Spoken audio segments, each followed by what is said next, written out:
Hi everyone. तो finally आज से स्टार्ट कर रहे हैं कंप्लीट रीजनिंग के क्लासेस को। देखो यहाँ पे जो उप निरीक्षक जो अभी भर्ती होने वाले हैं, इसमें से जो टोटल 10 मार्क्स का जो क्वेश्चन पूछे जाएंगे वो रीजनिंग से ही क्वेश्चन पूछे जाएंगे। और आज से जो है कंप्लीट इस क्लास को स्टार्ट कर रहे हैं, जिसमें से जो मोस्ट इंपॉर्टेंट टॉपिक है रीजनिंग का, जहां से फ्रिक्वेंटली क्वेश्चन पूछे गए हैं based on previous year question paper, और एनालिसिस करने के बाद जो है रीजनिंग का कुछ मोस्ट इंपॉर्टेंट चैप्टर है जहां से बार बार क्वेश्चन आ रहे हैं, उसको डिटेल के साथ यहाँ पे कवर करेंगे। न्यू पैटर्न के हिसाब से कवर करेंगे। तो अभी जो अप्रैल में एग्जाम होने वाले हैं तो उसके लिए बहुत ज़्यादा यूजफुल होगा। क्लियर है? तो एक चीज़ बस इसमें ध्यान रखना कि जैसे कि कंप्लीट रीजनिंग यहाँ पे कवर करेंगे तो यहाँ पे तो पूरा थ्योरी क्लास हो जाएगा। थ्योरी को तो कवर कर लेंगे, प्लस उसी के साथ कुछ प्रैक्टिस भी करेंगे। लेकिन अल्टीमेटली जब रीजनिंग को सॉल्व करोगे ना तो बहुत ज़्यादा इसके लिए प्रैक्टिस की ज़रूरत होता है। तो अब ये डाउट आएगा कि प्रैक्टिस कहाँ से करेंगे। तो देखो, टेलीग्राम चैनल में जाना, वहाँ पे ये पीडीएफ तो क्लास का अपलोड हो ही जाएगा। उसी के साथ जो एक प्रैक्टिस सीट है जो कि उप निरीक्षक भर्ती के लिए बहुत ज़्यादा इंपॉर्टेंट है और उसी टाइप के जो है फ्रिक्वेंटली क्वेश्चन पूछे जाते हैं, तो वैसे ही प्रैक्टिस सीट जो है वहाँ पे अपलोड हो जाएगा, तो उसको प्रैक्टिस कर लोगे। तो यहाँ से थ्योरी क्लास हो जाएगा, थ्योरी के साथ कुछ क्वेश्चंस यहाँ पे भी प्रैक्टिस हो जाएगा, और उसी के साथ जब प्रैक्टिस सीट जो टेलीग्राम से डाउनलोड करोगे तो वहाँ से भी प्रैक्टिस हो जाएगा। तो इस तरीके से हॉलिस्टिकली वे में पूरा सिलेबस यहाँ पे कवर हो जाएगा। बाकी अगर कुछ इसका बुक्स आते हैं तो बुक्स लेने की भी ज़रूरत नहीं है, क्योंकि जो टाइप्स हैं जो फ्रिक्वेंटली पूछे जाते हैं, हर एक टाइप को, हर एक क्वेश्चन को यहाँ पे डिटेल के साथ कवर करने वाले हैं। बस इसमें से जो थ्योरी है तो थ्योरी को बस समझ लेना कि एक्चुअल में अगर इस टाइप के क्वेश्चन आ रहे हैं तो कैसे इसको टैकल करना है। दैट्स इट, इतना ही बस हमें कवर करना है। बाकी जो न्यू पैटर्न में क्वेश्चन पूछे जा रहे हैं उस हर एक न्यू पैटर्न को ध्यान में रखते हुए मोस्ट इंपॉर्टेंट ये क्लास होने वाला है। तो ये जो है पहला क्लास होगा। इसी के बाद डेली जो है subsequent second class, third class करके और पूरे सिलेबस को यहाँ पे कवर करेंगे। तो ये जो रीजनिंग है, तो रीजनिंग को कवर करने का सबसे बेस्ट तरीका होता है उसको टाइप वाइज कवर करें। ठीक है, तो सबसे पहला क्लास होगा एनालॉगी का। अब एनालॉगी में एक्चुअल में होता क्या है ये सब समझ आ जाएगा जैसे पूरा क्लास फिनिश होता है। तो एक्चुअल में टाइप वाइज कवर करेंगे, और एनालॉगी में जितना भी इंपॉर्टेंट टाइप है जहां से क्वेश्चन पूछे जा सकते हैं उसको अब स्टार्ट करते हैं। पहला टाइप से स्टार्ट करेंगे, और पहला टाइप में इस तरीके के क्वेश्चन आते हैं, और ये क्वेश्चन आ भी चुके हैं, ऐसे टाइप के क्वेश्चन पूछे जाते हैं। इसमें बोले हैं कि जो गाय का बछड़ा जो संबंध रखता है ना, वो बकरी किससे संबंध रखेंगे। तो इस तरीके के क्वेश्चन आते हैं। A cow is to a calf as goat his two. इसका सिंपल सा मीनिंग और इसको सॉल्व करने का सिंपल सा लॉजिक यही लगाना, एक देखोगे गाय को और एक देखना है यहाँ पे बछड़े को। तो गाय और बछड़े में कौन से यहाँ पे संबंध है, ठीक है, जो काऊ है और काल्फ है, उस दोनों में से क्या संबंध है। वैसे ही संबंध हमें जो है गोट का भी निकालना है, बकरी का भी निकालना है। तो इसको कैसे सॉल्व किए जाते हैं, देखो, जो गाय है और बछड़े हैं, तो बछड़ा जो है गाय का एक यंग स्टेज को बता रहे हैं। समझ रहे हो, जो बछड़ा यहाँ पे लिखे गए हैं ये एक यंग स्टेज को बता रहे हैं। गाय का एक यंग स्टेज का नाम है बछड़ा। सेम यहाँ पे बकरी का जो यंग स्टेज होते हैं उसको क्या बोलते हैं, इसको बोलते हैं मेमना। ठीक है, किड बोले जाते हैं।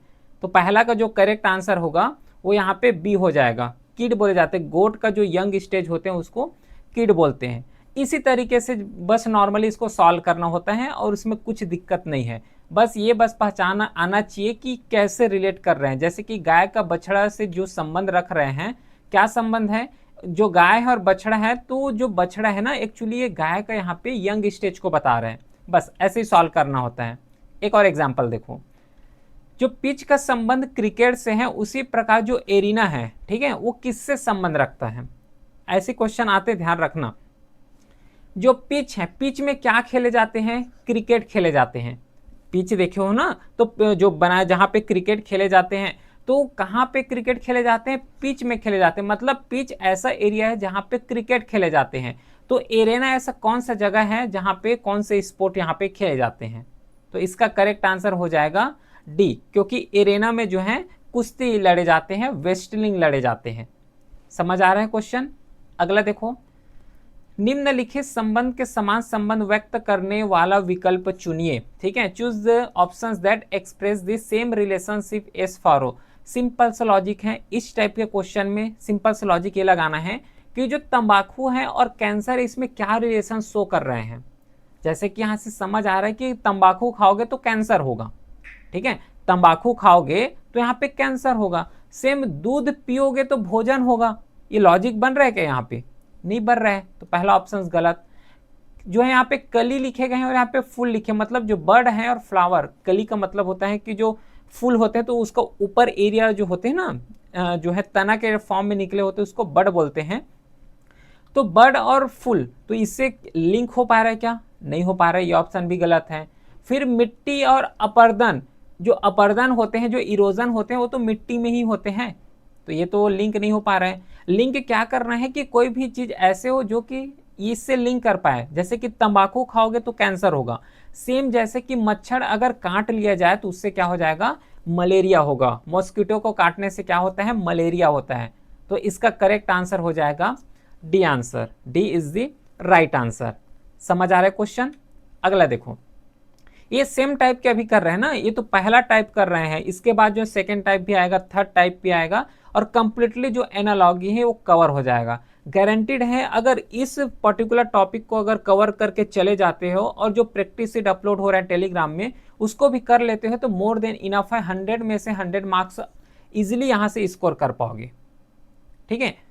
जैसे कि चक्रवात का जो संबंध है वो प्रति चक्रवात से है, उसी तरह का जो बाढ़ है तो बाढ़ का संबंध किससे है, ठीक है। साइक्लोन का जो रिलेशन यहाँ पे बताया गया है एंटी साइक्लोन से। ये क्या रिलेशन बता रहे हैं? साइक्लोन का जस्ट उल्टा एंटी साइक्लोन होता है, चक्रवात का जस्ट उल्टा प्रति चक्रवात होते हैं, तो बाढ़ का उल्टा क्या होगा? बस यही तो इसमें करना है, कोई यहाँ पे हवा बनाने की कोई जरूरत नहीं है इसमें, ठीक है।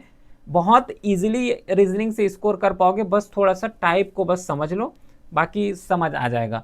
तो इसमें चक्रवात के यहाँ पे उल्टा दिए गए हैं प्रति चक्रवात, तो यहाँ पे फ्लड है तो फ्लड का जो बाढ़ है तो बाढ़ का उल्टा क्या हो जाएगा? डिवास्टेशन है, हैवोक है, रिवर है और ड्रॉट है।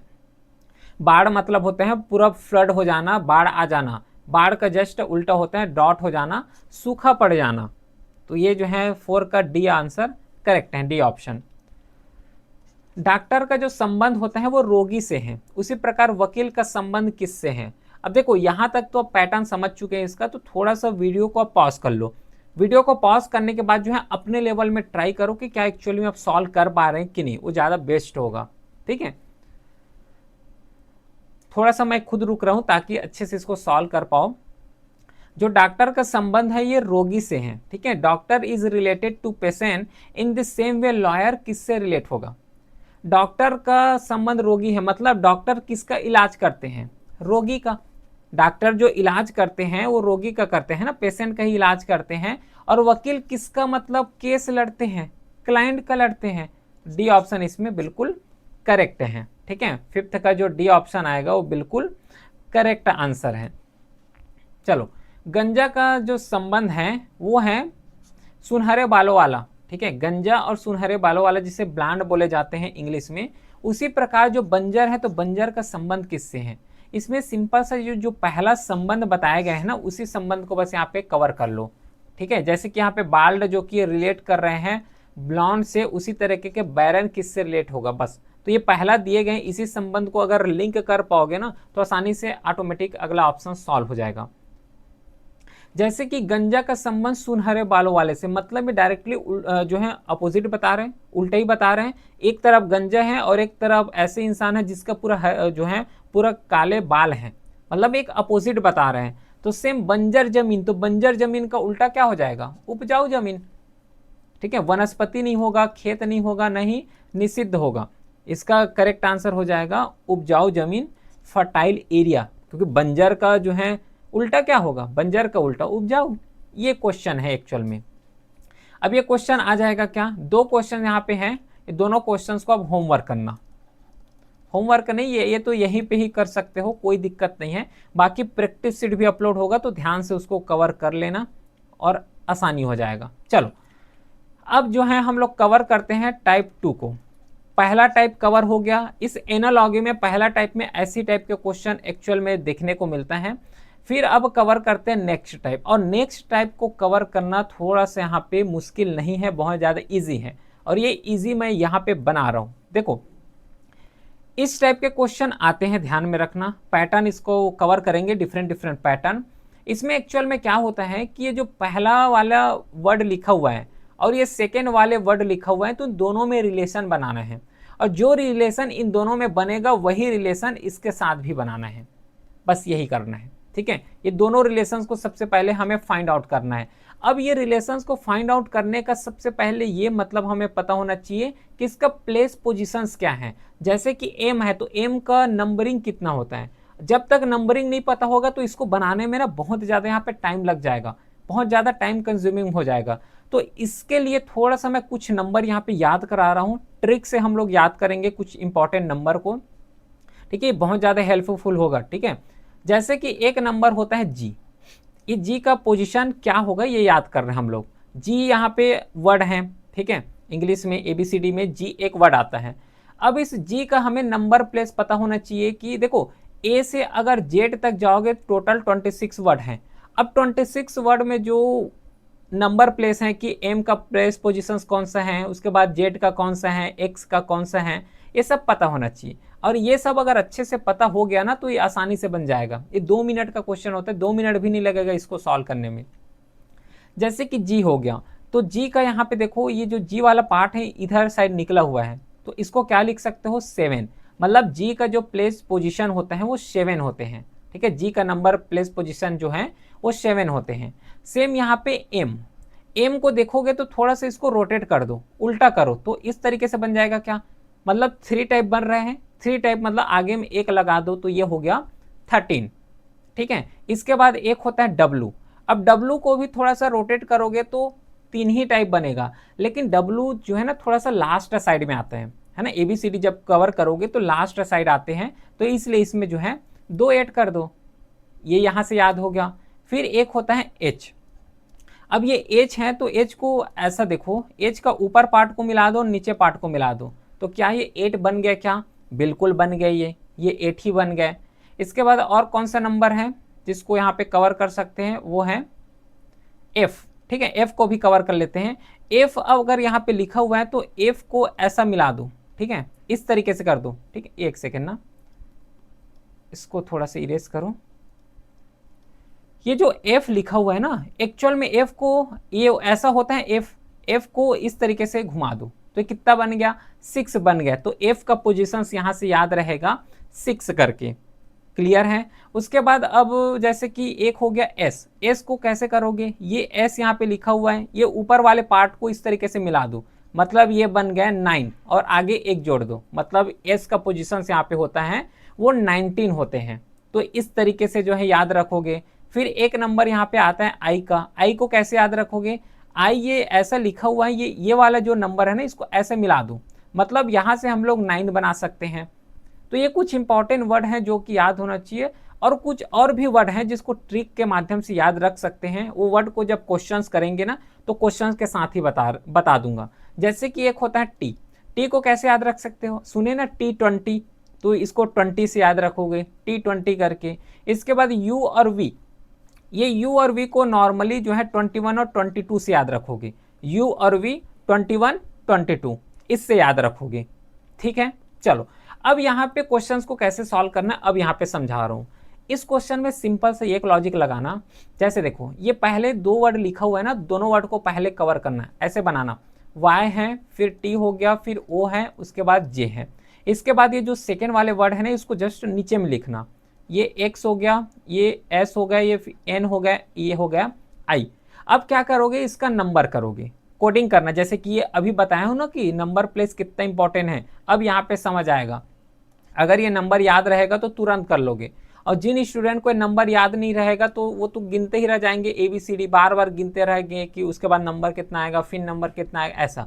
लेकिन अगर अपने को पहले से याद है तो ऑटोमेटिकली सीधा ही इसमें आंसर रखो, लिखो, आगे बढ़ो, ये ऐसा होता है, ठीक है। तो जैसे कि x हो गया, तो x का कितना होता है 24 है, ये 19 हो गया, ये 14 हो गया, ये 9 हो गया, फिर x y z, ठीक है, तो ये हो जाएगा 25, फिर 20, उसके बाद 15 हो गया, j का प्लेस पोजीशन होता है 10, क्लियर है। चलो अब इतना बनाने के बाद सिंपल सा क्या करोगे कि y और x में मिलान करो, y और x में मिलान करो कि y से अगर x जा रहे हो तो बढ़ रहे हैं कि कम हो रहे हैं। जैसे कि देखो y से x मतलब y से x जा रहे हैं, मतलब 25 से 24 आ रहे हो, तो 25 से 24 आ रहे हो मतलब यहाँ पे -1 हो रहा है। सेम t से s जा रहे हो, मतलब यहाँ पे कितना 1 हुआ है, यहाँ पे भी -1 हो रहा है। फिर 15 से 14 आ रहे हो तो यहाँ पे भी -1 हुआ है। फिर 10 से 9 आ रहे हो तो यहाँ पे भी -1 ही हो रहा है। तो यहाँ से एक लॉजिक समझ आ गया कि जो कोडिंग यहाँ पे कर रहे हैं ना, वो -1 के फॉर्म में हो रहा है। ये वाला जो ये पूरा -1 हुआ है। सेम इसी तरीके के जो है ये वार्मथ लिखा हुआ है ना, इसको सॉल्व करो। और ये वार्मथ को पूरा सॉल्व करने की भी जरूरत नहीं पड़ता। देखो कैसे सॉल्व करोगे। सबसे पहले WRMH ये लिखा हुआ है। पहले W का कोड कितना होता है, 23 होता है। बाकी को अभी मत लिखो, ऑप्शन को इलिमिनेशन करना है, ठीक है। 23 यहाँ पे है। अब 23 का जो है सबसे पहले यहाँ पे -1 किए हैं, देख लो यहाँ पे भी -1 करो। 23 का -1 करोगे तो कितना आ जाएगा, 22 आएगा। अब ये 22 यहाँ पे आ गया। 22 का पोजीशन क्या होता है, क्या समझे हम लोग, V, तो 22 का V हो जाएगा। तो सबसे पहले जो आंसर का स्टार्टिंग होगा वो V से होगा। डी ऑप्शन गलत, सी ऑप्शन गलत, बी ऑप्शन गलत, ए ऑप्शन बिल्कुल करेक्ट है। बताओ, इजी लगा? बिल्कुल इजी है यहाँ पे, ठीक है। आगे को अब सॉल्व करने की जरूरत नहीं है, लेकिन मैं एक्चुअल में सॉल्व करके बताऊंगा। लेकिन जब एग्जाम में बैठोगे तो एग्जाम में इसको सॉल्व मत करना, बस ऑप्शंस को इलिमिनेशन करना, आगे बढ़ना, ठीक है। जैसे कि R है तो R का पोजीशन 18 होता है। R को कैसे याद रख सकते हो, देखो ये R है। अब ये R को अगर नीचे पोर्शंस को मिला दोगे तो ये कितना बन जाएगा, 8 बन जाएगा। 8 में 1 8 कर देना तो 18 याद रखोगे, 18 हो गया। इसमें क्या करोगे, -1 करो, -1 करोगे तो ये हो जाएगा 17। 17 का क्या होता है, Q होता है, ठीक है। Q है 17 का पोजीशन। M का वैसे ही याद रख सकते हो, उसके बाद H का हो गया। तो इस तरीके से सॉल्व करोगे तो ऐसे ही अपने को आंसर मिल जाएगा। बिल्कुल क्लियर है क्या? चलो, ये पहला समझ आ गया। अब थोड़ा सा वीडियो को पॉज करके इस क्वेश्चन को ट्राई करो कि सॉल्व हो पा रहा है कि नहीं हो पा रहा है। 10 क्वेश्चन, इसमें भी वही लॉजिक है, कोई यहाँ पे रॉकेट साइंस नहीं है, सेम लॉजिक इसमें भी है।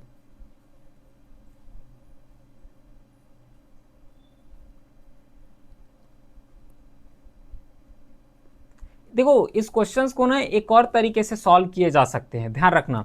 एक तो ये वाला पैटर्न हो गया जिसके थ्रू सॉल्व कर रहे हैं, जैसे कि देखो जितना भी क्वेश्चन को सॉल्व करोगे ना, यही पैटर्न को सॉल्व करना, ये अच्छा तरीका है सॉल्व करने का। बाकी एक और तरीका है जिसके थ्रू सॉल्व किए जा सकते हैं, जैसे यहाँ पे TS और यहाँ पे लिखा हुआ है R, इतना बस सिंपल लिखा हुआ है, ठीक है। चलो चलो ठीक है, कंफ्यूज नहीं करते हैं। जिस तरीके से ये सॉल्व हुआ है ना, उसी तरीके से इसको भी सॉल्व कर लेते हैं, है ना। अलग अलग मेथड करेंगे तो बस कंफ्यूजन बस होगा, ठीक है। तो ऐसे सॉल्व करते हैं।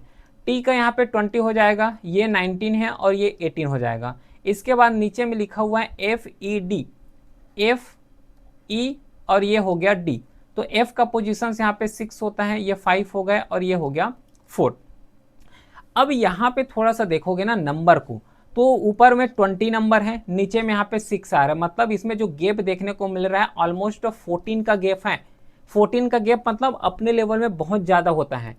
तो जब भी इस तरीके से जो गैप बहुत ज़्यादा मिले, ठीक है, जब भी जो गैप है बहुत ज़्यादा मिले, तो इसको जो अभी सॉल्व किए हैं इस मेथड से सॉल्व मत करना। इस मेथड से सॉल्व करोगे तो यहाँ पे गलती होगा बहुत ज़्यादा, क्योंकि वर्ड जो है 26 तक ही है और ये वर्ड 14 जो है खुद आधा ही यहाँ पे आ गया पूरा 26 का। तो ये जो है बहुत ज़्यादा दिक्कत करेगा, इसलिए इस मेथड से इसको सॉल्व नहीं करना, ठीक है। अब जब भी गैप जो है बहुत ज़्यादा आ जाए तो दूसरा मेथड लगाना। कौन से दूसरे मेथड से सॉल्व करोगे, जैसे ये T है, फिर S है, फिर यहाँ पे R लिखा हुआ है, इसका 20 हो गया, ये 19 है और ये 18 हो गया। अब इसी में सॉल्व करो। इसी में सॉल्व करने का मतलब है कि इसको देखो कि इसमें गैप कितना आ रहा है। जैसे कि T से S में जा रहे हो, तो जब हम लोग T से S में जा रहे हैं तो -1 हो रहा है। फिर S से R में गए हो, मतलब 19 से 18 में जा रहे हो, यहाँ पे भी -1 हुआ है, ठीक है। इसको भी सॉल्व करके देख लो। F E और ये हो गया D, ठीक है। तो F से E जा रहे हो, मतलब यहाँ पे भी -1 हुआ है। E से D जा रहे हो, यहाँ पे भी -1 हुआ है। लेकिन जब श्योर हो जाओ, इसको पहले को ही सॉल्व करके श्योर हो जाओ कि ये जो पैटर्न चल रहे हो -1 ही चलेगा, तो इसको सॉल्व करने की जरूरत नहीं है, वहाँ पे टाइम वेस्ट मत करना, सीधा इसको सॉल्व करो, ठीक है। इसको हमें जो है नॉर्मली सॉल्व करने की जरूरत यहाँ पे पड़ेगा। ठीक है। अच्छा, एक चीज और यहाँ पे ध्यान रखना, अगर हमें पता चल गया कि -1 कोड आ रहे हैं तो इसको भी सॉल्व करने की जरूरत नहीं है, सीधे ऑप्शंस को देखो। ऑप्शन में जो वर्ड -1 को फॉलो करेगा वही सही होगा, और जो फॉलो नहीं करेगा वो यहाँ पे गलत होगा। जैसे कि एक ऑप्शन लेते हैं, पहले ही के ऑप्शन को लेते हैं, यहाँ पे लिखा हुआ है CAB। अब ये CAB का जब कोड करोगे तो 3 होगा, ये 1 होगा, और यहाँ पे ये 2 हो जाएगा। तो 3 से यहाँ पे 1 जा रहे हैं, मतलब ये -2 को फॉलो कर रहे हैं। सीधी सी बात है, ये पहला आंसर गलत हो जाएगा, क्योंकि जो फॉलो करना चाहिए वो -1 और -1 ही यहाँ पे फॉलो होना चाहिए। लेकिन मोस्टली जो क्वेश्चन होते हैं वो पहले वाले ही मेथड से सॉल्व हो जाते हैं, कोई दिक्कत नहीं है। लेकिन अगर क्वेश्चन को टफनेस बना दिया जाए तो इस तरीके से बनाया जा सकते हैं, तो इसके लिए भी प्रिपेयर रहना, क्योंकि अभी CGPSC का भी एग्जामिनेशन हुआ है ना, तो क्वेश्चंस को देखें कि कैसा क्वेश्चन आ रहे हैं। उसके बाद सेकेंड को ट्राई कर लो। सेकेंड यहाँ पे MLK है। MLK में अगर देखोगे तो M से L जा रहे हो, मतलब -1 हो रहा है, L से क्या आ रहे हैं, यहाँ पे भी -1 हो रहा है, मतलब जो इसका आंसर होगा वो करेक्ट आंसर B हो जाएगा, क्योंकि ये जो है -1 को ही यहाँ पे फॉलो कर रहे हैं। जैसे M का 13 हो गया, ये L का 12 होता है, K का 11 है, तो देखो -1 हो ही रहा है, तो B ऑप्शन इसमें करेक्ट है। बाकी क्वेश्चन सॉल्व हो जाएगा क्या, बताओ।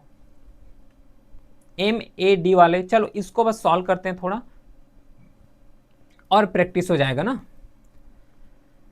11 क्वेश्चन है, इसमें से पहले को सबसे पहले देखो, जैसे कि M है, A हो गया, उसके बाद D है, उसके बाद यहाँ पे नीचे लिखो JXA। बताया हूँ पहले कि मोस्टली क्वेश्चन जो सॉल्व हो जाएगा वो पहला मेथड जो सॉल्व किए हैं ऊपर और नीचे करके उसी से ही सॉल्व हो जाता है। जैसे कि M है तो M का पोजीशन 13, इसका 1, इसका 4 हो गया, ये 10 हो गया, इसका 24, और ये हो जाएगा इसमें 1। ठीक है। अच्छा, एक पॉइंट और बताऊंगा लास्ट में, थोड़ा सा इसको देखो। 13 से 10 आ रहे हैं, जब 13 से 10 आ रहे हो तो इसमें कितना हो रहा है, -3 का गैप हो रहा है। ध्यान एक चीज रखना कि ऊपर से हमेशा नीचे ही आना है, नीचे से ऊपर मत जाना। अगर नीचे से ऊपर जाओगे तो आंसर जो लोगे ना उसको भी नीचे से ऊपर सॉल्व करना पड़ेगा, तो रिस्क क्यों लेना, ऊपर से ही नीचे ही यहाँ पे सॉल्व करना, इधर उधर का माइंड लगाने की भी जरूरत नहीं है। फिर 1 से यहाँ पे 24 आ रहे हो, अब बताओ तो ये क्या हो रहा है, 1 से 24 जा रहे हो, मतलब 1 से 24, इसमें डिफरेंसेस कितना आ रहा है बताओ तो। इसमें ध्यान रखना, इसमें भी डिफरेंसेस जो आ रहे हैं ना वो -3 का ही डिफरेंस आएगा। क्यों -3 का, क्योंकि देखो यहाँ पे x लिखा हुआ है, x के बाद क्या आता है, x y z और 1, तो -3 तो ही हुआ। यहाँ पे x है, y है, z है, जैसे ही z का इंड हो जाएगा तो z का इंड होगा तो फिर से A B C ऐसे ही तो स्टार्ट होगा। x का पोजीशन यहाँ पे 24 है तो ये हो जाएगा 25, 26, फिर यहाँ पे 1 से स्टार्ट होगा, तो ये कितना लेटर यहाँ पे है, 3 ही तो लेटर है, इसलिए -3 हुआ है। फिर D से यहाँ पे A आ रहे हो, इसमें भी -3 हुआ है।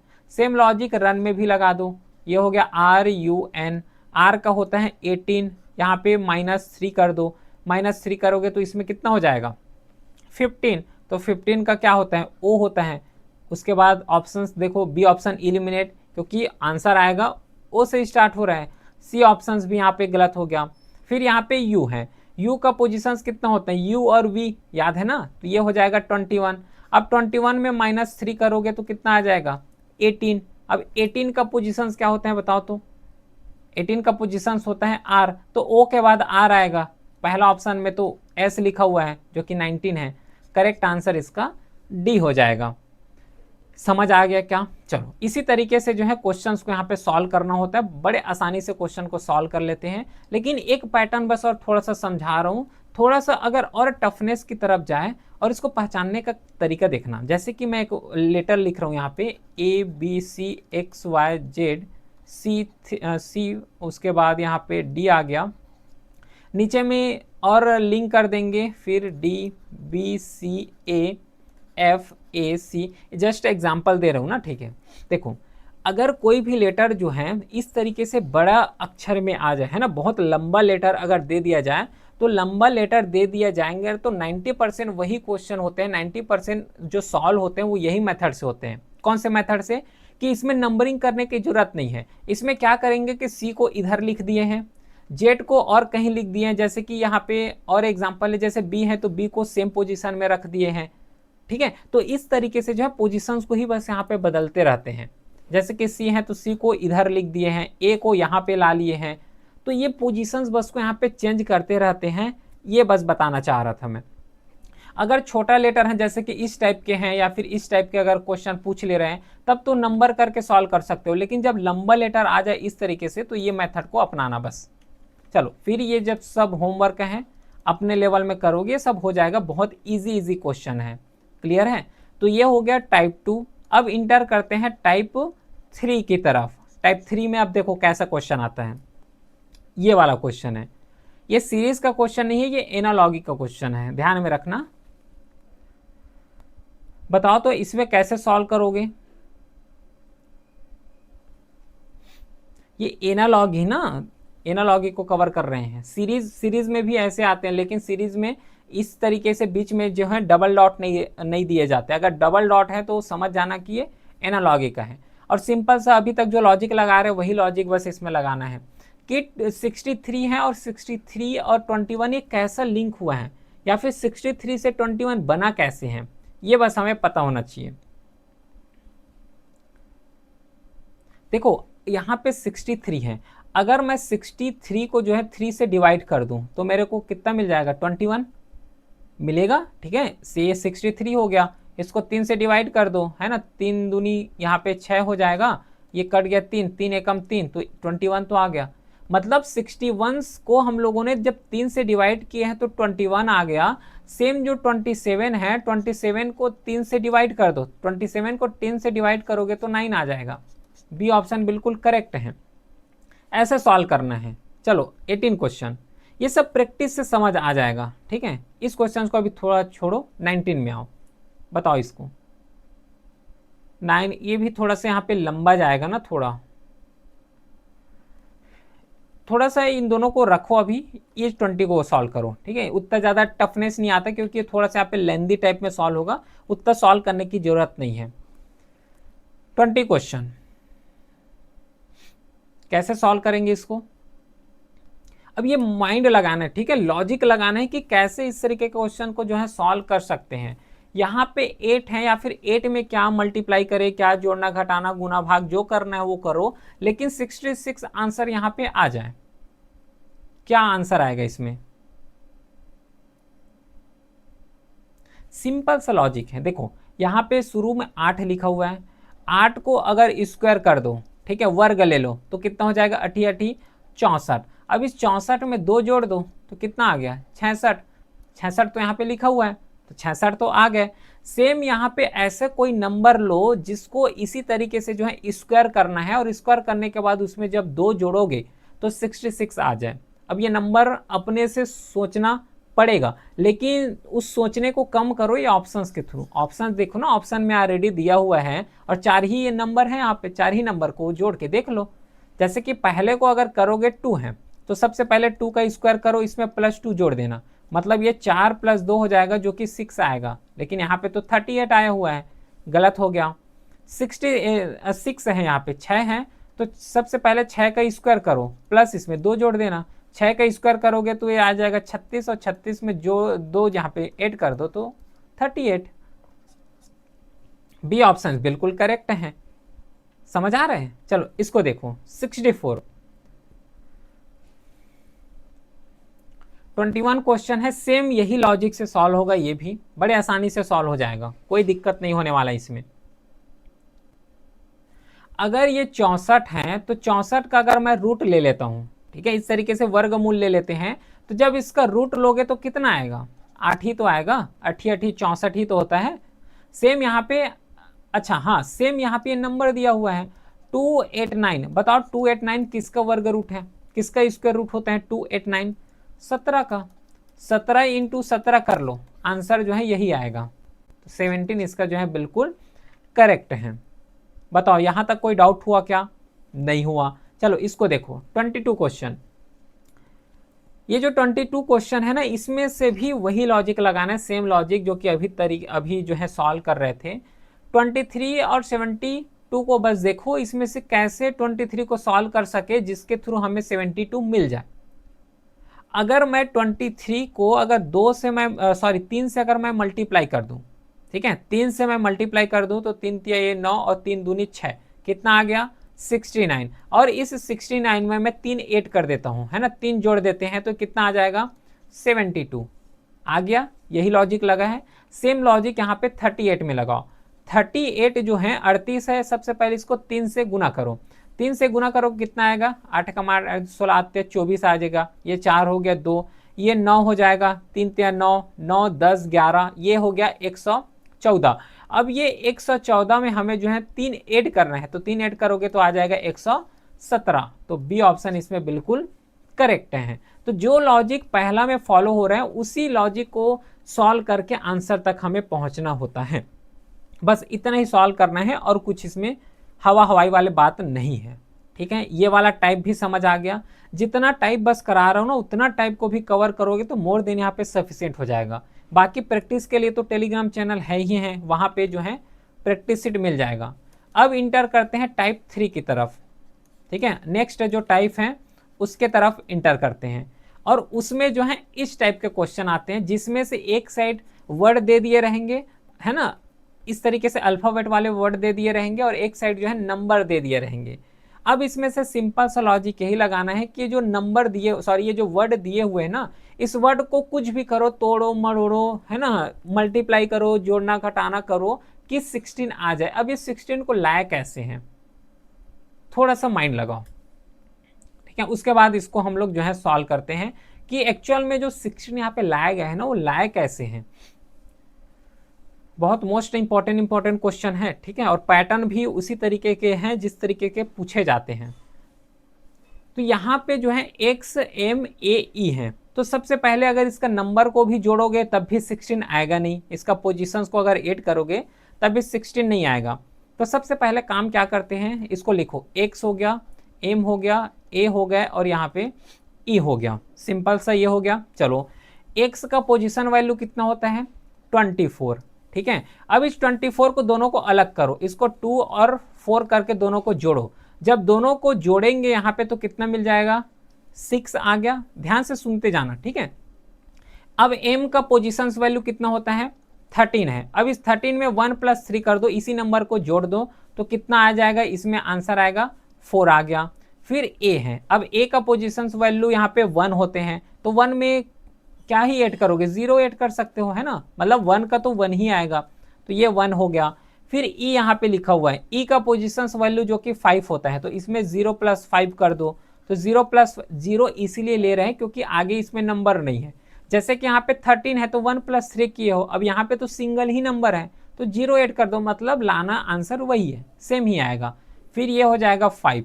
अब ये जितना भी नंबर निकला हुआ है ना 6, 4, 1 और 5, इन सब को जो है जोड़ दो, है ना, तो ये हो जाएगा 5 6 4 यहाँ पे 10, 10 और 6 16 आ गया 16 आंसर। इसी तरीके से जो लॉजिक यहाँ पे लगाया ना वही लॉजिक यहाँ पे भी लगा लो। कौन से, V T N और ये हो गया G। अब ये V है तो V का पोजीशन कितना होता है 22, करेक्ट है 22। अब इस 22 को यहाँ पे पोजीशंस करोगे तो 2 + 2 कर दो, तो जब इसमें जो है 2 + 2 करेंगे तो ये कितना हो जाएगा 4 हो गया।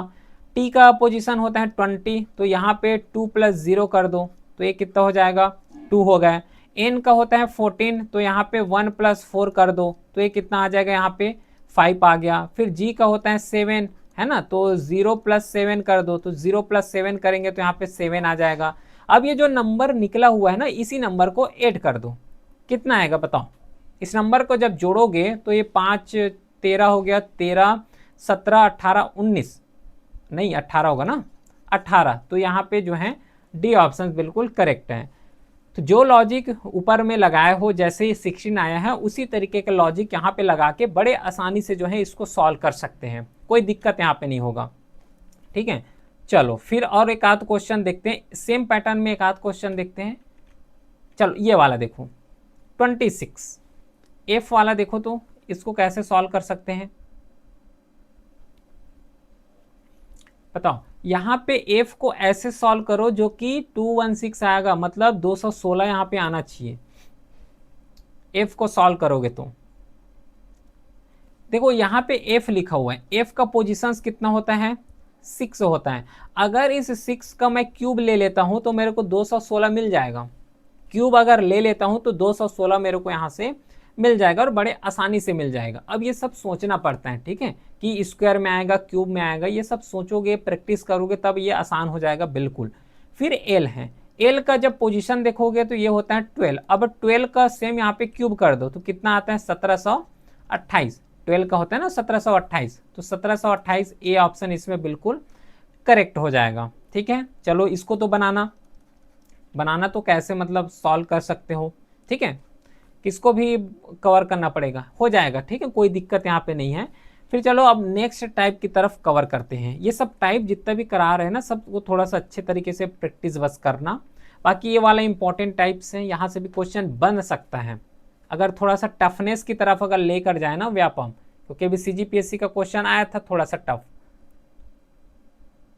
बताओ तो इसमें कैसा सॉल्व कर सकते हैं इसको। इसमें थोड़ा सा जब भी सॉल्व करोगे तो एक चीज यहाँ पे ध्यान रखना, जैसे कि यहाँ पे 12 लिखा हुआ है तो 12 को ही मल्टीप्लाई करना है 3 से 4 से, कुछ भी नंबर से मल्टीप्लाई कर रहे हो, अगर मल्टीप्लाई कर रहे हो तो जोड़ना है तब भी। लेकिन इसमें जो 12 लिखा हुआ है ना, इसको 1 + 2 इस तरीके से सॉल्व नहीं कर सकते, ये रूल होता है। अगर ऐसे करोगे तो आंसर गलत आ जाएगा, पहले बात ये बता रहा हूँ, ठीक है। तो 12 जो लिखा हुआ है ना 12, तो 12 को सिंगल वैल्यू यहाँ पे कंसीडर करना, चाहे मल्टीप्लाई करो, चाहे जोड़ो, चाहे गुना करो, घटाना करो, पूरा 12 को ही यहाँ पे करना पड़ेगा। अब 6 से 12 कैसे बनाए हैं और 12 से यहाँ पे 18 कैसे बना दिए, ये बस यहाँ पे हमें कवर करना है।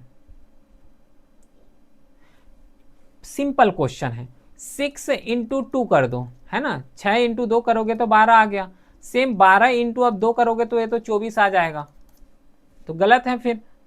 लेकिन यहाँ पे लॉजिक देखो, 6 × जो है 6 × 2 करे हो ना, ठीक है, 6 × 2 किए हो तो यहाँ पे 12 आ गया। सेम यहाँ पे 6 × 3 कर दो, आ गया 18। और ये जो है पैटर्न को भी फॉलो कर रहे हैं कि पहले 2 आया उसके बाद 3 आ रहे हैं, ठीक है। तो सेम लॉजिक से ये जो आंसर लिखे गए हैं, जो ऑप्शन दिए हुए हैं, उसी ऑप्शन को सॉल्व करना है। देखो पहला ऑप्शन जो दिए गए हैं वो 4 हैं, 8 हैं और 14 है। अगर 4 को 2 से मल्टीप्लाई करोगे तो 8 आ जाएगा, बिल्कुल सही है। 4 को 3 से मल्टीप्लाई करोगे तो ये तो 12 आ गया, गलत है, पहला ऑप्शन तो बिल्कुल गलत है यहाँ पे। उसी तरीके से बी ऑप्शन को देखो, जिसमें से 12 है, 12 के बाद 24 है, उसके बाद 36 है।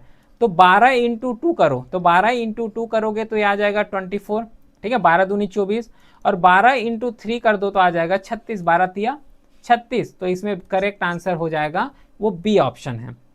तो 29 का जो करेक्ट आंसर है वो बी हो जाएगा, ठीक है। चलो इसी तरीके के एक और क्वेश्चन है, इसको बताओ, इसको कैसे सॉल्व कर सकते हैं।